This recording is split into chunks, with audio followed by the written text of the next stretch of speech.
એ જ ડૉક્ટરે 10 મિનિટની અંદર એમ કીધું કે યશનું ઓપરેશન માટે અંદર લઈ જવાનો છે. ભાઈ બીજના દિવસે મારા મોટા દીકરાનો એક્સિડન્ટ થયો છે, તો એને અમે સિવિલ હોસ્પિટલ અમદાવાદ લઈ ગયા. તો લઈ ગયા એટલે ડૉક્ટરે એવું કીધું કે આ ભાઈને ઓપરેશન નહીં થાય, 3-4 દિવસ માટે એમના બેસાડી રાખવા પડશે. તો મેં મારી મિસિસે માતાજીને કુખાર મેરડીમાં મારી બારેજાવાળી બહુચર મેરડીમાંને મેં પ્રાર્થના કરી અને મારી મહાકાળી માં કુળદેવી માને પ્રાર્થના કરીને કીધું કે હે માં, કે મારી માં તું જ મારો આધાર છે અને તારા લીધે જ અમે મારતોય તું ને જીવાડતોય તું, અમારા દીકરાને તાર જ ઉગાડવાનો છે.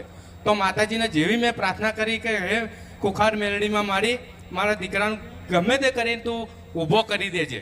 તો 10 મિનિટની અંદર ડૉક્ટરે એવું કીધું હતું કે આનું ઓપરેશન 3-4 દિવસ માટે નહીં થાય,